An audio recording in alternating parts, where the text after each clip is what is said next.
I try my best to like reach out and offer to rehearse or do whatever they need to do to feel comfortable. That's really nice of you. When I'm a series regular, I am going to be like, hey, stunt crew, you're on your own. I already did bye-bye. this. I did this. Get luck. me my double.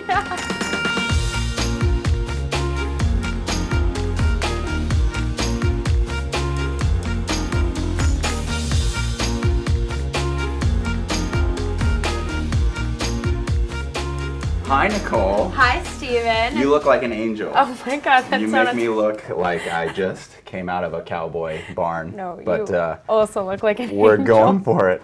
We're going for it. Yeah. You are killing the game.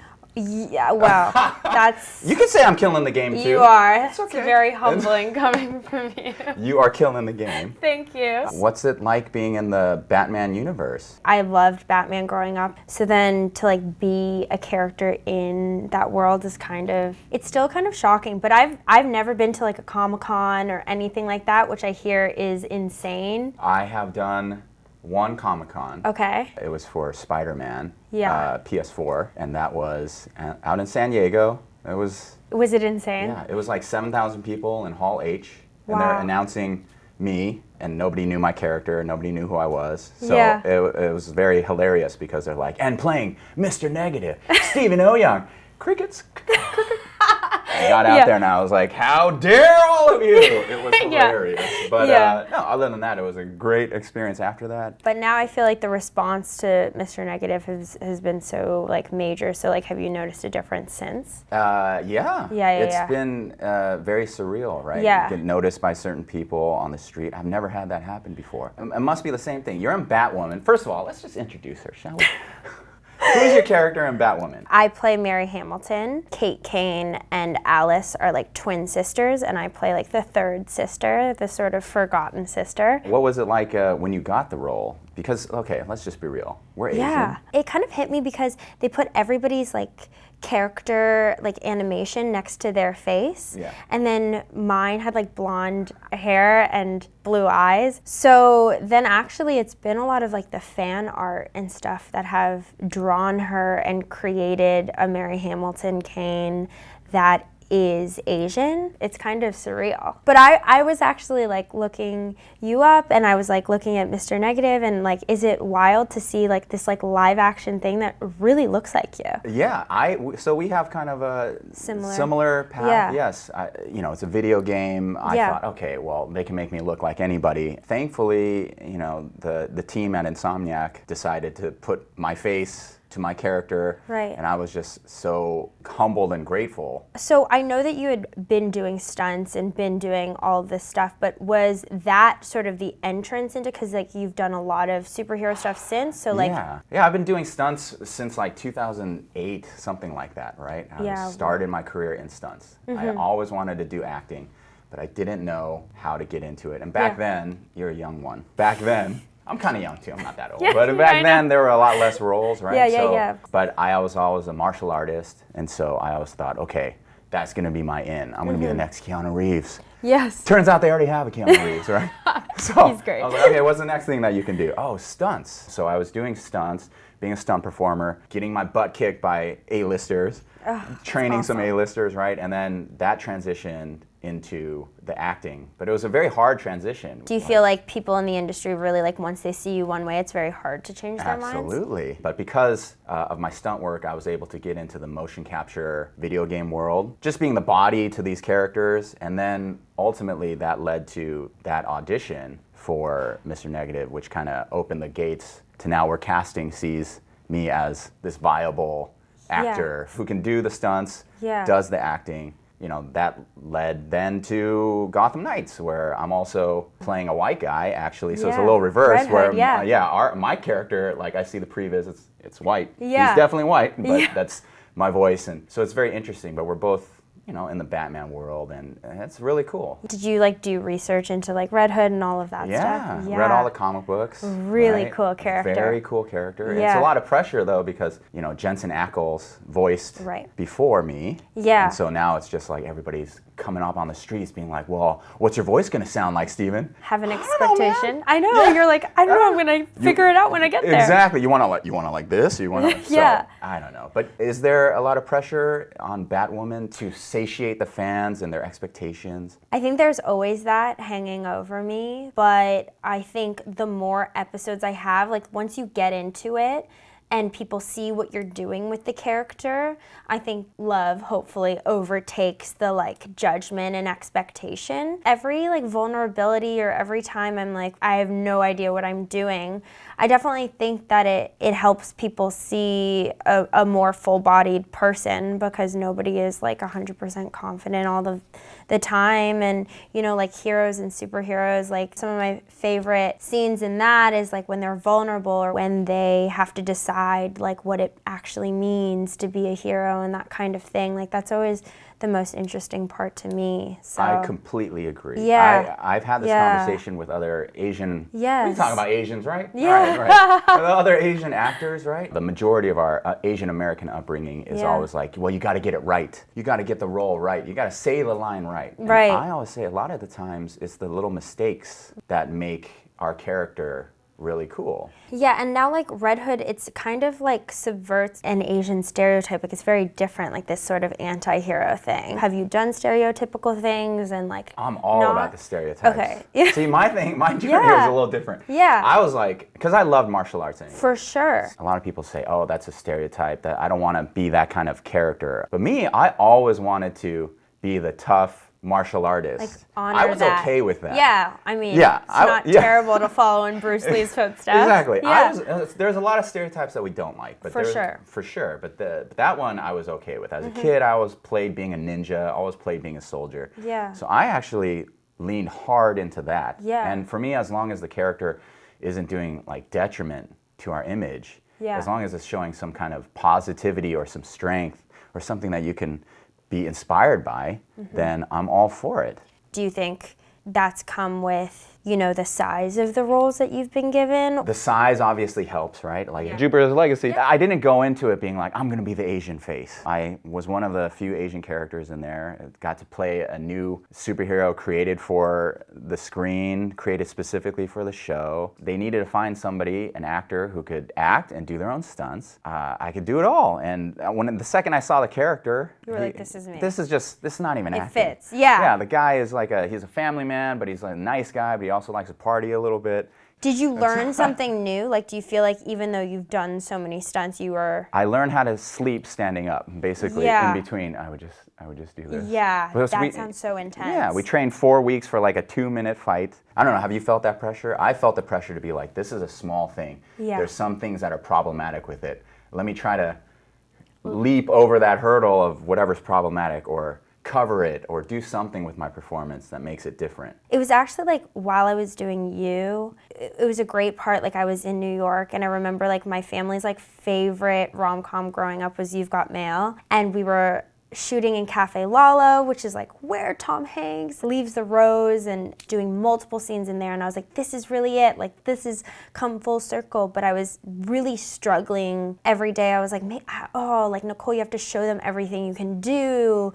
And the character description, you know, watching Lynn is like watching paint dry on a wall. And then at first I was like, do I just like physically act like paint drying on a wall? Like I was like, I just was like trying everything, and obviously it wasn't working for me, so I was doing a lot of different things. So I get on set and they're like, okay, and I look at the call sheet and it's like, it says episode 2, scene 13, and I've only gotten episode 1. So I was like, and I always imagined like my first role, I would just prepare so much, and it'd be like a play, and I'd be like, just like militant about it, and I would know everything, and here I am like, don't know the lines, like have never read. Before the take. I'm like getting my hair like straightened to a crisp, and like getting my makeup professionally done, which I've never had done in my life, and just like all of these new sensory like experiences happening to me, coming at me so fast. And I was like, okay, the scene is a page. It's a birthday party. Okay, you've been to a birthday party before. You have a life experience of a birthday party that you've attended, so you will be okay. And then again, like had this sort of out of body experience where Lee came over to me and he was like, I like what you did there. And that kind of like broke the spell for me. Like just suddenly I like came back to earth, like I re-entered my body. And then I was like, okay, all you have to do is talk. And that was my first experience. And I had the exact same experience where I was just like, okay, the camera's there. In my head, I was just like, I've done this before. Yeah. I fought 50 guys in my head. We're fine. You're a ninja. You got this. So just close your eyes and just do the thing. Whatever, fight. And then outer body experience. Maybe everybody has that kind of experience. Yeah, and then you just get more under your belt. You're not responsible for everything going well. I always tell myself, they've hired you for a reason. Yeah. So whenever I get the impulse to like push it, Yeah. let me give them something. Let me Yeah. just show them a little thing. Yeah. Then I'm like, whoa, okay, hold up. You are hired for a reason. They like something about you, some innate quality about you. Even if they don't, you're their last option. You already got the job. Yeah. It's fine. I know that you've been in movies and things with a bunch of A-listers. I don't know, do you ever struggle with being like, I should like take a risk here, or I should just do what we rehearsed because I'm with these people? I mean, the honest answer is just always remember your lines, man. Remember your lines. Don't freak out. Because I've seen most sides of the production, right? So I know time is money, and we don't have a lot of time for any of this stuff. So that's my biggest thing. As far as like playing with the character, yeah, you want to take a risk. I feel like my choices are always pretty organic to the character. I'm not just going, all right, I'm going to do this so I can show up Denzel right now. You know, like if you do that, yeah, that might work for you, but it's not going to work for a guy like me. For you, you know, you're series regular. That's my next goal, right? Series reg. And when I'm a series reg, I'm going to be a monster. I'm telling you right now. Oh, but yeah, you set the tone, right? So in terms of acting and professionalism on set, what is that like? I think it's definitely like you grow fonder and closer with the crew the more episodes you do, so then you create a personal relationship, and so they're going to want to do good for you and you're going to want to do good for them, and everybody wants to go home on time. And I try my best to like reach out and offer to rehearse or do whatever they need to do to feel comfortable so that they do their best work, because ultimately we're a team. So that's really nice of you. When I'm a series regular, I am going to be like, hey, stunt crew, you're on your own. I already did this. I did this. Good Get luck. me my double. Yeah, I know. Don't even talk to me about it. Yeah. Because I've done it. Do you want to get in the suit? Yeah, that would be awesome. I'm in no way an expert, but I started training with like the bow staff and Cali sticks. If I am to create a suit and to create a character that's new, I want to have the history of an Asian martial art like infused and expressed physically as well as a part of my power. Like that would do what you were saying and honor our heritage and honor the ways in which Asian people have made a mark in Hollywood sort of historically. So yeah, I was just curious to see like if you have a dream role next. You know, Red Hood's pretty cool. I was thinking for a long time, like Namor on MCU's Namor, right? Wow. But I think they cast it. I'm not sure yet. Listen. But with comic books, that's the great thing about comic books, right? Yeah, it can be so many. It can be anything. Yeah. Right? I grew up reading comic books. I actually wanted to be a comic book artist before even an actor, before even a martial artist. And then I stopped because I went to Comic-Con at 14 and everybody told me I sucked. So I was like, oh yeah? Well, beat you till I will beat you till you hire me, and that's when I started You found a totally different thing, yeah.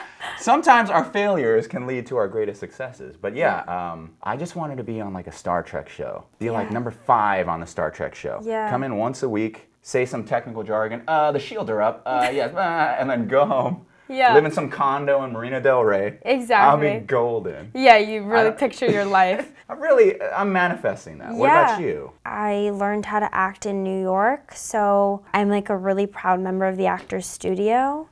So Time out. For real? Okay.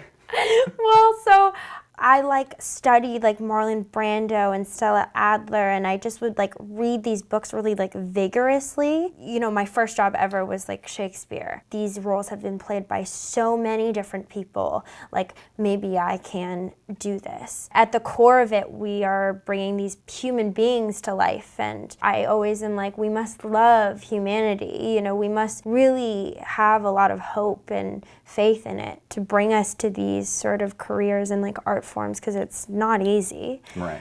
And every role is different, you know, whether it's the people that you come in contact with, or, you know, the joy it brings you, or the challenges, honestly. That's sort of my like long-winded way of saying, I don't know yet.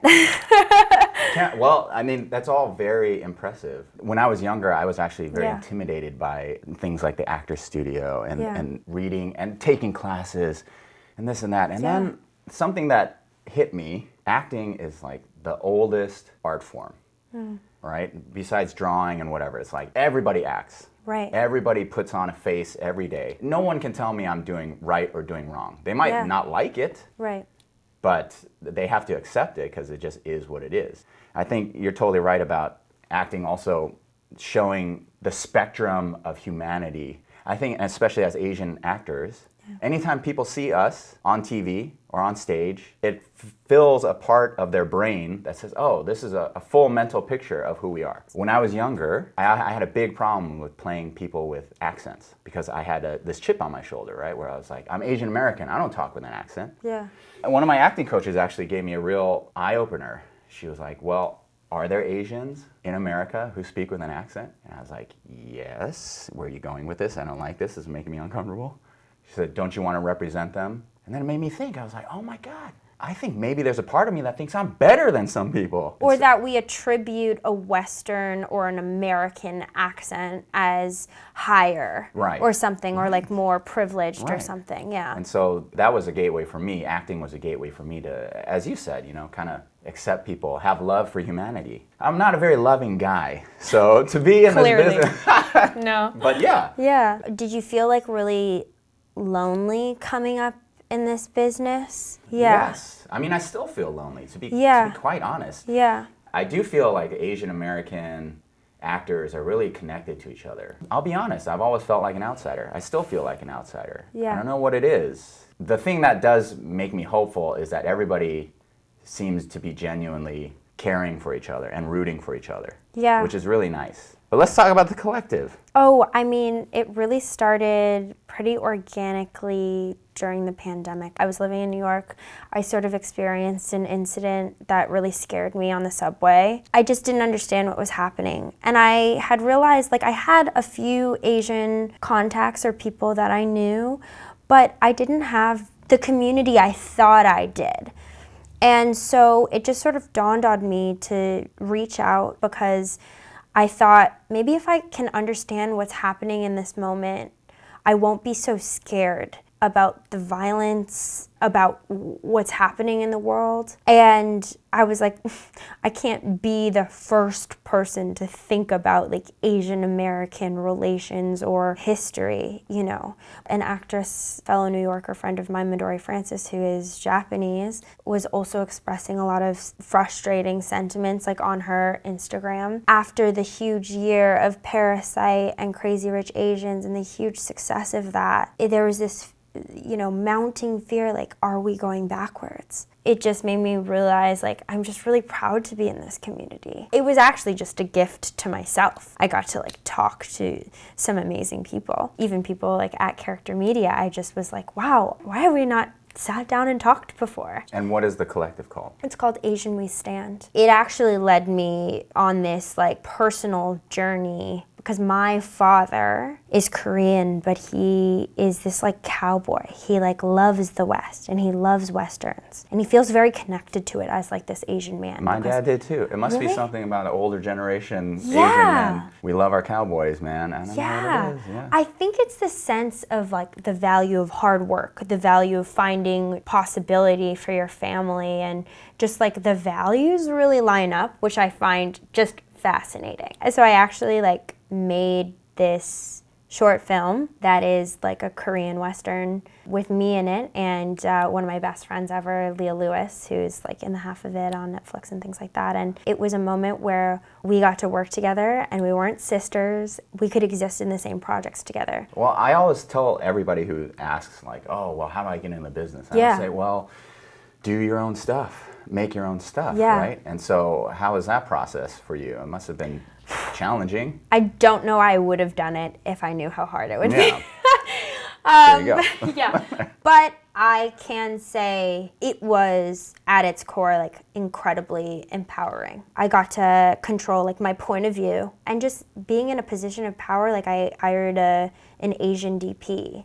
The majority of my crew was Asian. And just to like look around at lunchtime or dinner and order Asian food and just look at everybody like eating, it definitely made me emotional. You can be an Asian cowboy because a director will be like, oh yeah, my dad too, and be like, that makes sense, like he would be this cowboy, and be able to be right there with you so that you're not like alone at the table. You know, these things of progress sort of disappearing. I think sort of the answer is just to make more, you know, then we won't have to like remember those 2 films that one year, that one great year for Asians. And Every 10 years there's a samurai movie. Yeah. Every 10. Right. Where do you think sort of like the future is with stunts and acting? Because I know a lot of, you know, stunt people are incredible actors. It's super difficult. I think everything is regimented. So if you're in camera, you do camera. If you're directing, you're directing. When I was coming up in the business, it was hilarious because I'd always be like, I can say that line. I can say that line. And people are like, great. Shut up and take the punch, right? Right. Now, you know, Brad Pitt comes out with Once Upon a Time in Hollywood, so it makes people go, oh, glorifies. Stunt? Right, stunts is pretty cool. There's a movement now for Oscars and stunts, which I'm all for. I think they should get an Oscar, absolutely. Yes. It's for the technical aspect. Do you have a favorite stunt, by the way? Do I have a favorite stunt? Or do you remember a stunt that was very like impactful? Sure. As a martial artist, anything that Jackie Chan did is my favorite stunt. Yeah. Number one all time. I know Buster Keaton is great, but Jackie Chan to me is incredible. Any of the stunts, you just pick a stunt from, be blindfolded and just fast forward and stop, pause. There's gonna be a stunt that's gonna blow your mind. He's a big inspiration for myself because he's a guy that when I was feeling challenged, when I was feeling like I couldn't do this, I always just said, okay, well Jackie was straight up a stunt man, like not even like a stunt coordinator. Yeah. And look at him now, biggest action star in the world. When it comes to action stuff, I think you're correct. I absolutely feel that as the years progress, there's going to be more and more openings for guys like me who can do my own stunts and do the acting and actually bring some authenticity to it. Because let's just be real, okay? I'm gonna be real right now. Every Asian American male actor says, I do martial arts. Do you, bro? Do you? Do you really, bro? You don't. So, but like I said, as time progresses, there are people like us. So what's your like history with judo, wushu, taekwondo? Do you have a favorite? Is that like not a good thing to ask you? I got favorites. I we can spill some tea. I got favorites. What is it? Well, my dad taught me shuai jiao, which is like Chinese wrestling. Grew up doing that, and then Did he just like know how to do that? Dude, yeah. What? No. He trained with out in Taiwan. He was born in China, raised in Taiwan, but he learned like when he was in high school, became basically a shuai jiao champion going into college. Wow. And he never let me practice martial arts that much as a kid though, because he said it'd stunt my growth. Well, he was wrong. I know, you were really tall. But yeah, so as an Asian guy too, I always want to be Bruce Lee. So I was doing this on my own, right? Wow. And then finally, around high school, I started to actually take classes in wushu. Yeah. College is where I met my master. Like here though, yeah, like not out in San Diego. Okay. That was during the time when Matrix just came out, so all these Chinese, so cool. Yes, from Jet Li's school came over here. They came to all over America to open up schools, and I was lucky enough to be with one of them. Study. Yeah, so I studied hard, and I just fell in love with wushu. That was my thing. What did your dad do? Like, because he was obviously this champion in Taiwan when he came here. Like he was, okay, so funny story. He was actually approached in Taiwan to like audition to become the next Bruce Lee, because around that time Bruce had just died. Right. So every country was looking for their Bruce Lee. Yeah. And if you look at old pictures of my father, super handsome man, had the hair down. I have did the to martial see I'll a show picture. you, Yeah. right? Looks just like Bruce. Wow. You know, sounded like Bruce, whatever. So Yeah. he goes home to his father and my mother, and he's like, I got this casting sheet. They literally approached him on the street to go do this, right? To go to the studio and do a screen test. It's not just an open call, it's a screen test. Wow. And his father said, nope, you're gonna be an engineer. And Classic. Yes, and so my father, the dutiful son that he was, became a mechanical engineer to much success, you know, PhD, came to My America. dad's a mechanical engineer. Well, there you go. They probably worked on the same planes. I know, probably. That's insane. Yeah. What company? My dad is at NASA right now. Okay, yeah. Yeah, So my father worked on the original space shuttles, the Discovery, and to work on like the tail section. Did so he?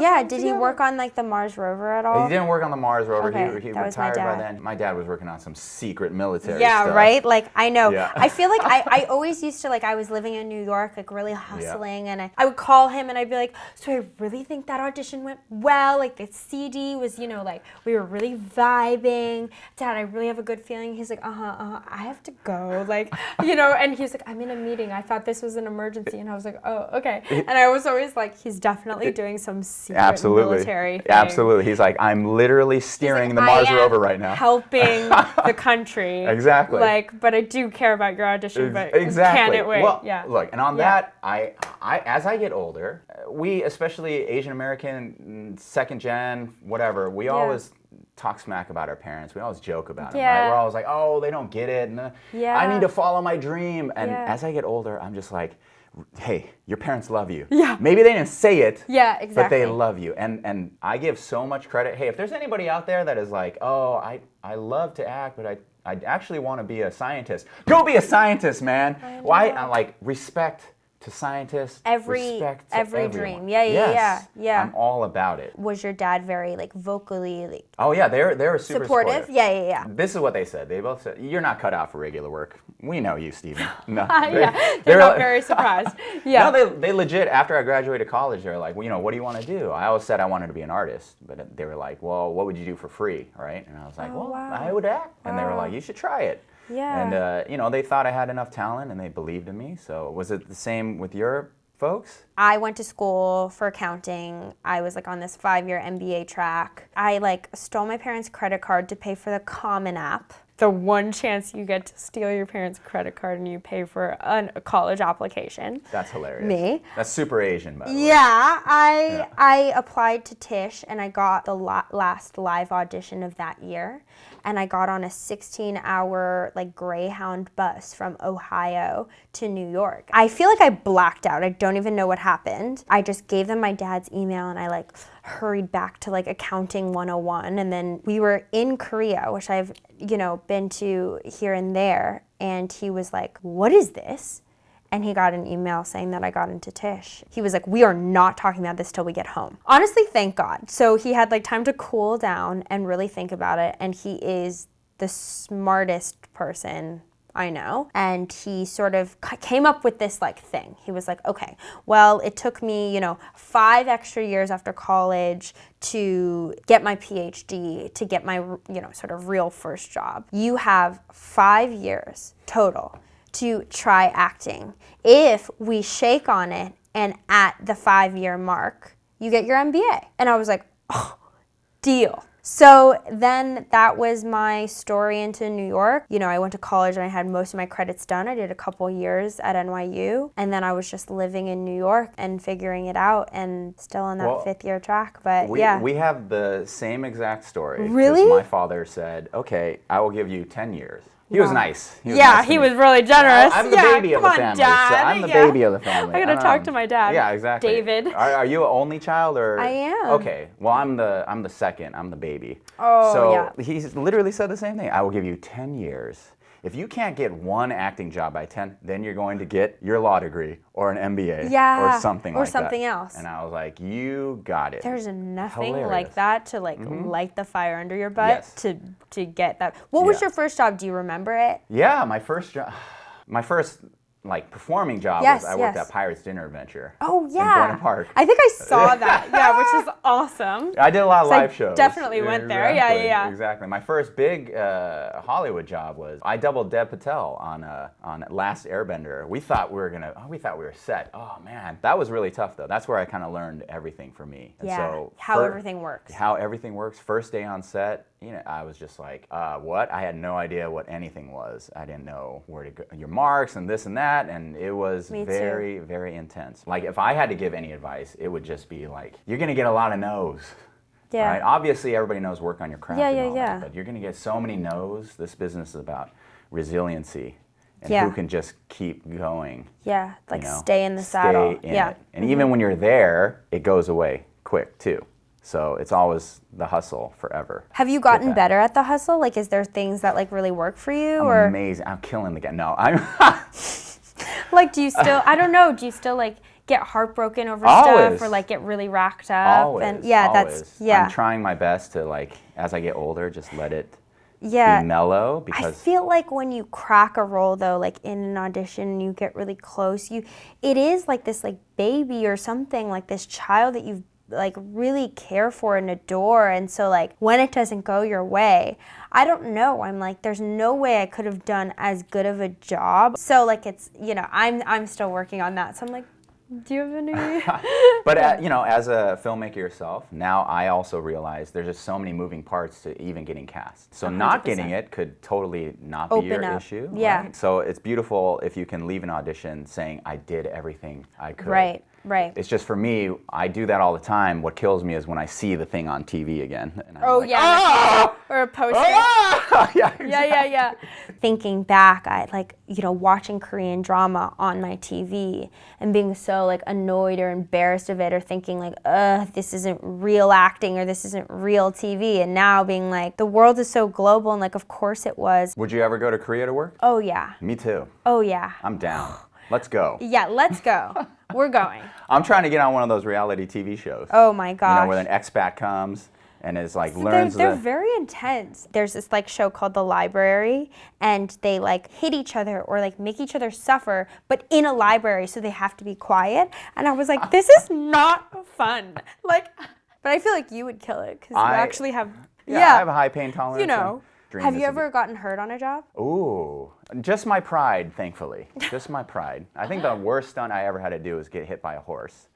And for that, it was like, there's no training. I literally was like, are we gonna rehearse? They're like, no, you get hit. You just get hit. So most of my stuff has always been fighting. Is that the most intense stunt that you've ever done? Yeah, that was pretty wild. I mean, I had fights, right, with like, 50 beats with like 18 guys, Wow. but like, that stuff is kind of in my wheelhouse. So I trained Adam Driver for a little bit. I love him. He sat next to me in a production of Hamlet that Oscar Isaac was doing, and I just basically watched Adam Driver watch Oscar Isaac play. My friend was a stage manager for that show. Really? In New York, yeah. Did you get to see Small it? world. I never got to see it. Oh, you never got to see it. But they're I'm a huge fan of Adam Driver, and so training Adam Driver. I've done choreography for Denzel Washington on Equalizer. Yeah, wow. Done choreography and trained Jennifer Garner for Legend. Peppermint. But I trained Adam for Star Wars. His first Star Wars, right? And so that was wild. We go to Juilliard to go practice. Yeah. We both got tennis racket bags with his lightsaber in it. I'm just hanging with Adam Driver. With a lightsaber. Yeah, and this is before the movie came out, so it was very surreal to be doing. Did he pick it up really fast? Oh yeah. Like he's a military guy, so. Yeah. Yeah. The funny thing is most of these stars are actually like pretty natural at the physicality of it. That's so I know, right? cool. I think I still have his number in my cell phone. Yeah. Adam, looking at you. I know. I just like your cell phone disappears, exactly. and I'm like, hi, Adam.